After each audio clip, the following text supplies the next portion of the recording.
大家好，我係 TCL K-Train 大師，歡迎嚟到講之講第12集。我今日會介紹嘅係屯馬綫嘅第一部分西鐵綫。東鐵綫代表色為桃紅色，於2003年12月20日通車，全長35.7公里，已於2021年6月27日同屯馬綫一期合併為屯馬綫。西鐵綫來往屯門及紅磡，途經兆康、天水圍、朗屏、元朗、錦上路、荃灣西、美孚、南昌、柯士甸同尖東。屯馬綫通車前，西鐵綫及屯馬綫一期共使用38列日製伊藤忠近基川崎列車及17列中車長客列車。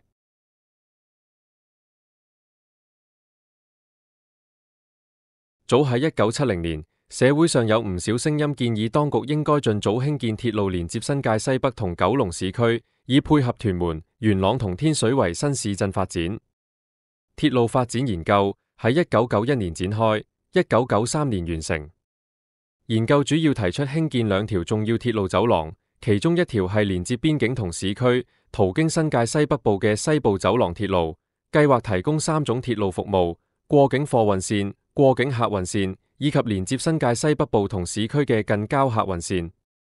過境客運線由羅湖經錦田直達西九龍南昌，另喺錦田建一條較短嘅支線經元朗連接天水圍，往返屯門嘅乘客需轉乘輕鐵。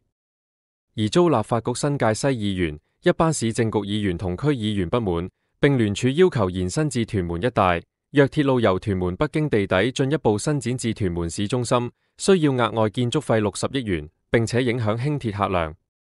政府研究嘗試尋求其他較具成本效益嘅方案。1994年發表嘅鐵路發展策略建議實行3項優先鐵路計劃，其中一條係西部走廊鐵路，經過優化嘅近郊客運鐵路連接西九龍及屯門北兆康苑，未來可延伸至屯門市中心，更可選址葵芳或美孚設置轉車站，方便乘客轉乘荃灣線，而西九龍站可方便乘客轉乘機場鐵路。政府喺1995年邀請地下鐵路公司同九廣鐵路公司提交西部走廊鐵路計劃書，鑒於當局已喺2001年前完成西部走廊鐵路，而將鐵路伸展到已經發展嘅屯門市中心存在技術困難，所以呢條鐵路以屯門北為終點站。副運輸司杜富華向傳媒表示，稱新界西北鐵路支線延伸至屯門市中心係非常困難，包括收地及環境影響等問題，而且造價需要20至40億元。當時九鐵主席夏啟宏稱，亦正考慮研究對計劃嘅建議各路線方案可行性，進行最後修改，包括將西北鐵路位於新界東部喺屯門站嘅軌道設支線延伸至市中心嘅總站位置，但表示呢個舉動困難，並指出需取決於好多因素，因此進行有關可行性研究，並喺10月將報告提交俾當局並商討細節。政府喺1996年12月決定採納九廣鐵路公司建議嘅西鐵路線，境內客運線由西九龍經荃灣、錦田、元朗及天水圍至屯門，並邀請九鐵公司負責建造同營運西鐵第一期。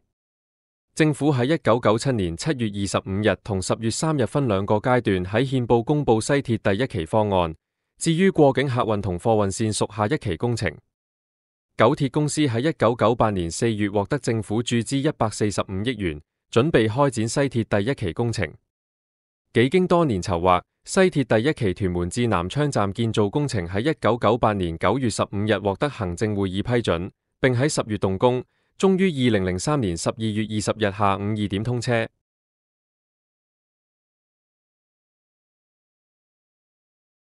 根據政府鐵路發展策略2000中嘅建議，已建嘅九龍南線並唔包括廣東道站。政府喺2001年1月9日邀請九廣鐵路公司就九龍南環線提交工程項目建議書，九鐵公司其後喺7月14日提交建議書，闡述喺鐵路設計中應該考慮加入一個位於廣東道嘅車站。政府審視建議書後，喺2002年9月24日邀請九鐵公司為九龍南環線進行詳細規劃同設計。九鐵公司喺介乎西九龍站同南昌站之間嘅九龍南環線路段提出4個方案，包括2個陸地隧道方案以及2個海底隧道方案。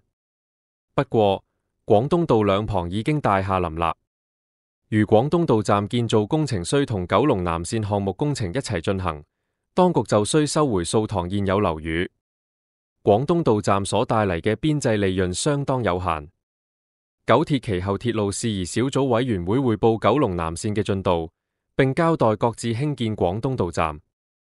但又因為同廣東道協會及九倉集團意見唔同，導致廣東道站嘅爭議持續咗一段時間。經過多次會議同協商，九鐵喺2004年12月正式宣布取消廣東道站。經過修正後嘅九龍南線喺2005年6月24日再次刊憲，全長3.8公里嘅鐵路工程喺8月展開。最後，九龍南線喺2009年8月16日正式通車。今日屯馬線第一部分嘅介紹就完到呢度，下集我會講屯馬線第二部分，未完待續。